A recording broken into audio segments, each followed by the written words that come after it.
Alright, so we're doing all 151 original Pokemon. We're going to start with the starters, Bulbasaur, and its evolutions, Ivysaur and Venusaur. Next on the table is Charmander, and then Charmeleon and Charizard. And then, of course, we have Squirtle, Wartortle, and Blastoise. Functionally, a difficulty calibration for the game. If you choose Bulbasaur, the first two gyms are very easy. If you choose Squirtle, your first difficult gym is Gym 3, but then you have Ice-type moves by the time you hit the fourth gym, whereas Charmander, Charmeleon, Charizard continue to struggle until you hit the fourth gym. So, not very many Pokemon where fire is super effective. Then, as we get into Vermilion Forest, you can run into Caterpie and its evolutions, Metapod and Butterfree. Should be available by the time you hit the first gym, and then Weedle, functionally the worst Pokemon in the game, and its evolutions Kakuna and Beedrill exist there in the early game as well. Then we have our early game Flyer, Classic, Pidgey, Pidgeotto, Pidgeot, and then of course its early route, Alternative, Spearow, and Fearow as well. While we're thinking about Flyers, we're going to go get Doduo and Dodrio as well. Doduo and Dodrio. Early on in the game there as well, we will run into the Nidos, Nidoran Male, Nidorino, and Nidoking, popular options for speedrunners, Nidorina, and Nidoqueen. Stat allocation, not quite as good. Move pool, still very good. Early on in the game, we will also be able to find a Rattata and a Raticate as our early route normal type. Hyper Fang going to be very, very effective after we get through Brock's gym. Then we will have Pikachu and Raichu available in Viridian Forest as well. Confusingly, early in the list, we will have Ekans and Arbok and their counter-type version exclusives, Sandshrew and Sandslash. That Sandshrew on the Junior Trainer in Brock's gym going to be available with a Diglett as well on his team. May as well pick up Dugtrio while we're thinking about it. As we walk later into the game, we are going to find that our list next turns to the early route. Fire types available, Vulpix and its counterparts, Ponyta and Growlithe and their respective evolutions, where Vulpix evolves into Ninetales, Growlithe evolves into Arcanine, and Ponyta evolves into Rapidash. As we continue on to the game, we run into the Water-type gym, where we'll find a trainer with a Horsey, which evolves into Seadra. Next Pokemon available there are going to be a Goldeen, which evolves into Seeking, which learns Water-type, which learns what will later be a Water-type HN move, Waterfall, in later generations. Misty herself, of course, has a Staryu and a Starmie. As we continue on into the game, we'll run up top where we will try to find Bill. We will walk into a hiker where we will find Machop, which evolves into Machoke, and eventually Machamp, one of those hikers, showing us our first fighting type. Other fighting types available early in the game are going to be Mankey and Primeape. Later on in the fighting dojo, we'll see Hitmonlee and Hitmonchan. Doubling back on the idea of the Machop, we have other trait evolutions available early in the game. The Abra Kadabra Alakazam lawsuit plaguing early Pokemon, for anyone unfamiliar. Another fighting type evolution, Gengar, and its subsidiaries, Haunter and Ghastly.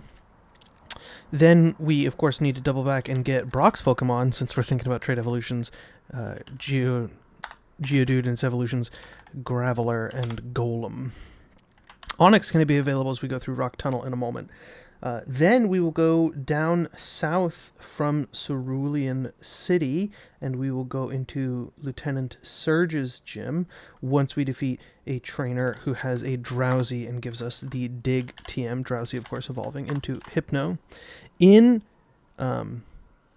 Surge's gym, we're going to find a bunch of electric types, notably Voltorb and its evolution Electrode, and Magnemite and its evolution Magneton. Only available at the power plant, though. The last electric type in the game. Not Carmen Electabuzz. No. Electabuzz itself. While we're thinking about Electabuzz, we're going to grab the other weird single-stage humanoids, Magmar, Jinx, and Mr. Mime, the most uncomfortable of all Pokemon in the game. Then we will have some other Pokemon that we'll grab while we're over here in this section of the list, Kangaskhan and Lickitung, rounding out our weird single-stage humanoids. Continuing on from Surge's gym, we'll go through Rock Tunnel, where we will find a Pokefan who has a Slowpoke evolving into Slowbro, one of the best competitive Pokemon in Gen 1, largely because of the use of Amnesia, giving that double Calm Mind-like 2-stage special boost before the special attack, special defense split. We continue on in the game through Rock Tunnel. Nothing special available in Rock Tunnel, but then we pass all the way through, and as we walk from Lavender Town toward the underground path, we'll run into a trainer who has a Poliwag evolving into Poliwhirl, and eventually Poliwrath as a stone evolution. Then we can get a couple of gift Pokemon available in the middle of the map there. Lapras is one of them, Eevee, designed to show us the stone evolutions, with Vaporeon, Jolteon, and Flareon there available as well. We can also spend some coins that we earn by gambling to grab a Porygon, which has a couple of unique mechanics available to it. Sharpen, I don't believe, is used by any other Pokemon in Gen 1, as well as Conversion. Once we get into that next gym, though, we have Oddish and its evolutions, Gloom and Vileplume, going to be in that gym as well as Bellsprout and its evolutions, ultimately ending up in Victory Bell, but also Weepinbell, the middle stage evolution there as well. Tangela is also going to round out Erica's team. Then we head down south to Koga, and before we go to the Safari Zone, we note that he has a bunch of weird Pokemon, like Coughing and its evolution Wheezing, Grimer and its evolution Muck available in that gym as well. But then, quite confusingly, we get bug types, Venonat and Venomoth, which don't really seem to be the best aces for a Pokemon type gym. Nevertheless, that brings us back to the bug type, where we point out that Scyther and Pinsir, big version type exclusives, very, very important, found in the Safari Zone. Other Pokemon that are salient and found in the Safari Zone include Chansey and Tauros, two of the best normal type Pokemon at the top of the competitive game in Generation 1, along with Snorlax, rounding out the Holy Trinity there. Also available there is Execute and Executor, used both by our rival and very popular Pokemon in competitive play. Execute, very, very, very high special stat, along with a couple of really, really, really good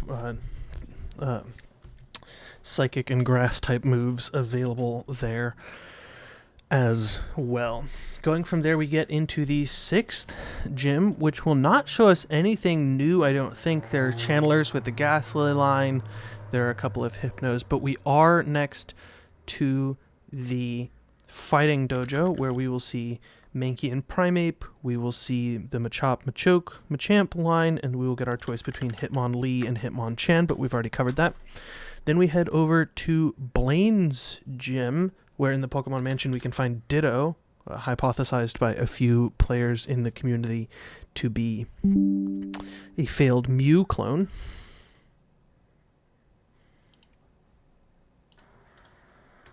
Alright folks, sorry I had to go to the bathroom there. We were just talking about Ditto and how we thought it was a fake failed Mew clone, along with Mewtwo. Mewtwo, of course, bringing us to the original Pokemon movie, and so now we think about Team Rocket. Team Rocket has a number of unusual Pokemon.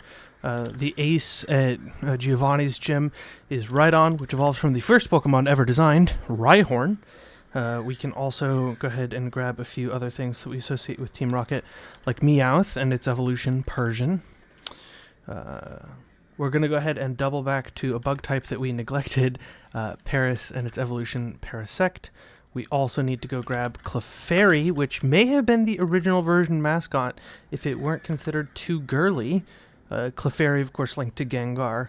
People think that perhaps Clefable and Gengar's body type similarity means that Gengar was originally intended to be Clefable's shadow or ghost, back when Clefable had its chance at being the franchise mascot.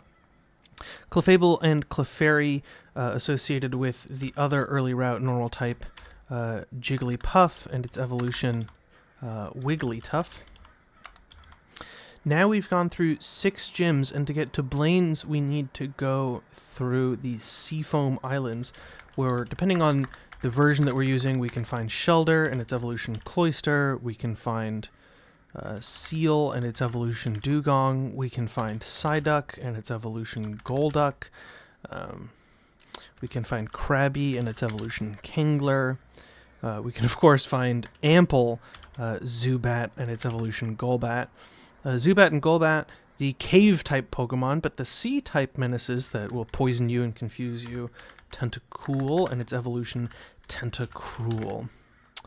So now we're rounding out into the hard part of the game here, where we get late into the game and have to think about what individual significant trainers have.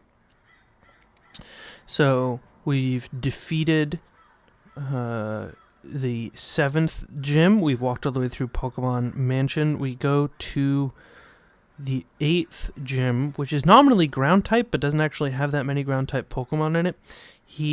Giovanni, once he's revealed as the 8th gym leader, has a Dugtrio, a Nidoqueen, a Nidoking, a Rhydon, and a Persian in yellow.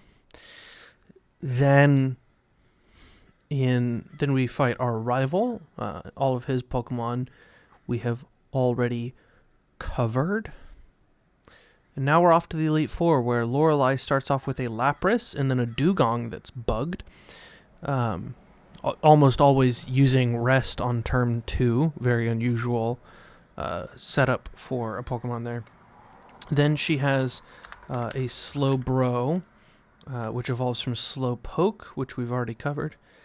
Then the second, Bruno, long lauded as the easiest of the Elite Four, has an Onix, a Machamp, a Hitmonlee. Two Onixes, a Machamp, and a Hitmonchan and Lee. Let's just double check that we have the Hitmons. We do. Then we go to Agatha, who has a very weird team. Nominally, she's Ghost type, but she has 2 Gengars, then an Arbok, and a pair of Golbats, if I'm not mistaken. So she's really more Poison type than anything else. Now we come to Lance, who leads his team off, depending on the game that you're playing in, with a Gyarados evolving from Magikarp, an allusion to a Chinese myth. Also a frequent member of my team as a child. And he introduces us to our first early fossil type in the game, Aerodactyl. While we're thinking about fossils, we can also praise Helix with Omanite and Omastar. I remember where I was when that Twitch Plays Pokemon beat the Elite Four. I was in Rockland, California. I had an overnight for a church youth group I was involved with there. And then we can also go ahead and grab the evil counterparts to the Helix, Kabuto and Kabutops. While we're at the end of the Pokédex there, we can also grab Dratini and Dragonair and Dragonite, as well as the trio of legendary birds, Articuno, Zapdos, and Moltres. We need to think about one more plot Pokemon, which is Cubone and Marowak, available at the top of Lavender Tower. And now we have a single Pokemon remaining, and it is Farfetch'd, the last remaining flying type in the game. And we have completed this with 58 seconds remaining. Tried to give a little bit of lore or fun facts about each Pokemon as I went along. And there you have it, folks. The original 151, no problem.